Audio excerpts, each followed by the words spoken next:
Hello students, তোমরা যারা গৌরবঙ্গ ইউনিভার্সিটির আন্ডারেই সেকেন্ড সেমিস্টারে ছাত্রছাত্রী আছো এবং তোমাদের রাষ্ট্রবিজ্ঞান সাবজেক্টটা মেজর কোর্স হিসেবে আছে, আজকের ক্লাসটা তোমাদের জন্য খুবই গুরুত্বপূর্ণ। আজকের ক্লাসে আলোচনা করব তোমাদের 10 মার্কের দুটি প্রশ্নোত্তর নিয়ে, অর্থাৎ মডিউল 2 নম্বর মডিউল থেকে তোমাদের ইম্পর্টেন্ট দুটি প্রশ্নোত্তর নিয়ে আলোচনা করব। দেখো, তোমাদের 2 নম্বর মডিউল থেকে প্রথম প্রশ্ন, ভারতের যে কোনো একটি জাতীয় রাজনৈতিক দলের মতাদর্শের একটি সংক্ষিপ্ত রূপরেখা দাও। ভারতের সাম্প্রদায়িকতা, সংখ্যালঘু এবং সংখ্যাগরিষ্ঠতা নিয়ে বিতর্ক বিশ্লেষণ করো। এই দুটো প্রশ্নের অ্যান্সার আমি আলোচনা করব। দেখো, তোমাদের প্রথম যে প্রশ্নটা আমি তোমাদের আলোচনা করব, ভারতের যে কোনো একটি জাতীয় রাজনৈতিক দলের মতাদর্শের একটি সংক্ষিপ্ত রূপরেখা দেখাও।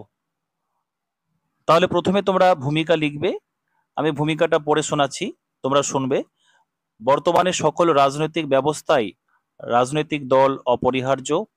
বিশ্বে এমন কোনো দেশ নেই যে দেশে রাজনৈতিক দলের অস্তিত্ব নেই। প্রাচীনকালে গ্রিস ও রোমে বিভিন্ন গোষ্ঠী সম্প্রদায় রাজনৈতিক দলের ভূমিকা পালন করত।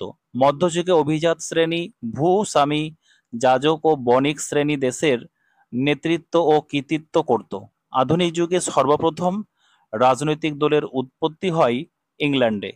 এটা তোমাদের জানা খুবই প্রয়োজন, যেহেতু তোমরা রাষ্ট্রবিজ্ঞান অনার্স করছো। সপ্তদশ শতাব্দীতে রানী প্রথম এলিজাবেথের রাজত্বকালে হুইগ, নামটা হচ্ছে হুইগ, ও টোরি নামে দুটি রাজনৈতিক দলের সৃষ্টি হয়। তোমাদের যেহেতু এমসিকিউ থাকবে, অতএব তোমরা এমসিকিউর জন্য তোমরা এই কন্টেন্টগুলো দেখে রাখতে পারো। তারপরে কি বলা হচ্ছে?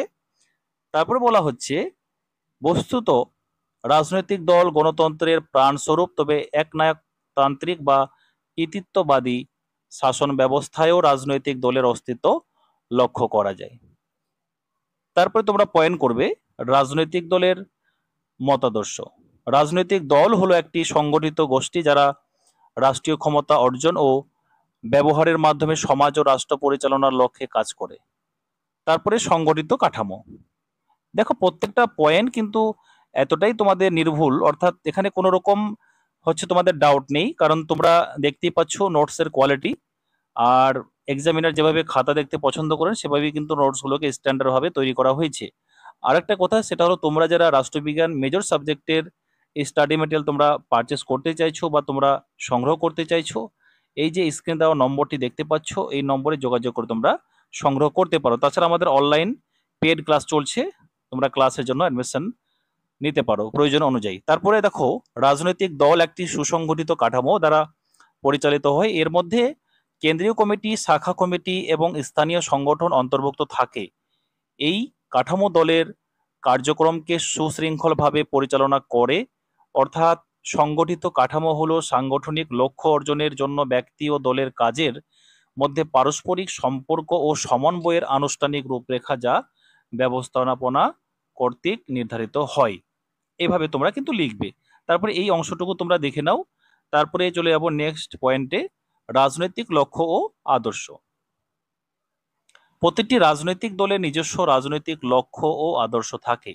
এই আদর্শ দলের নীতি, কর্মসূচি এবং কার্যক্রমকে নির্দেশনা দেয়, যেমন সমাজতন্ত্র, গণতন্ত্র বা ধর্মীয় মূল্যবোধ। তাই রাজনৈতিক লক্ষ্য হলো সমাজের উপর প্রভাব ফেলার জন্য নির্দিষ্ট নীতি বা আদর্শের মাধ্যমে ক্ষমতা অর্জন বা বজায় রাখার চেষ্টা করা। আর রাজনৈতিক আদর্শ হচ্ছে এমন একটি নির্দিষ্ট রাজনৈতিক ব্যবস্থা বা সমাজের গঠন কেমন হওয়া উচিত সে সম্পর্কে ধারণা তৈরি করে। তারপর জনসমর্থন অর্জন, অর্থাৎ এখানে তোমরা দেখবে যে রাজনৈতিক দলগুলো জনসমর্থন অর্জনের জন্য নির্বাচনী প্রচারণা করে। এটা তোমরা পয়েন্টটা দেখে নাও। তারপরে নির্বাচনে অংশগ্রহণ, এই জায়গাটাও কিন্তু ইম্পর্টেন্ট রয়েছে।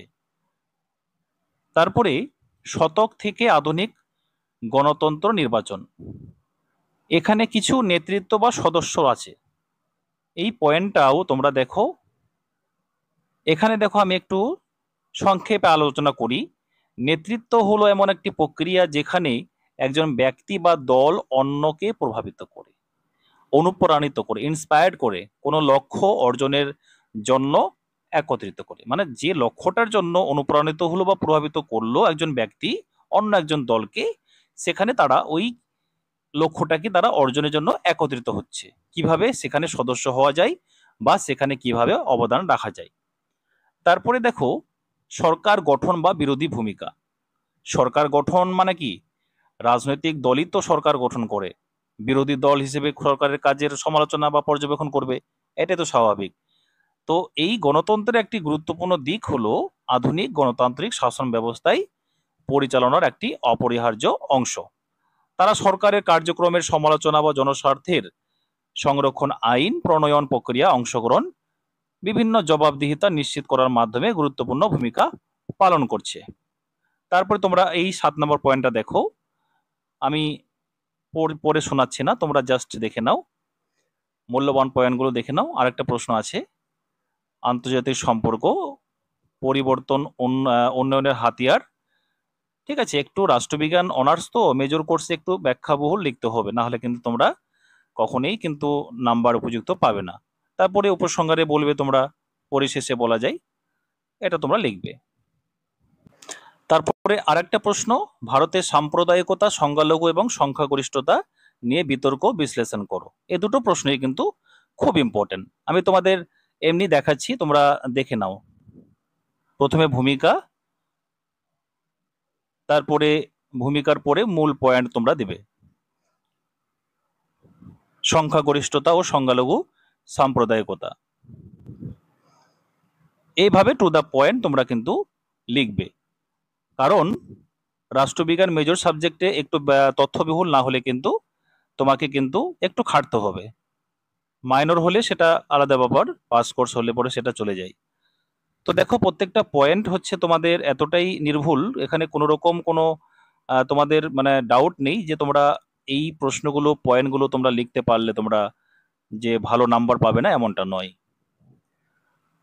অন্যদিকে এই আলোচনাটা আছে সংখ্যালঘু চরমপন্থী গোষ্ঠী, ঠিক আছে। তো এই প্রশ্নগুলো এতটাই ইম্পর্টেন্ট তোমাদের জন্য, পরীক্ষার জন্য প্রস্তুতি নেওয়ার ভালো একটা কৌশল, ঠিক আছে।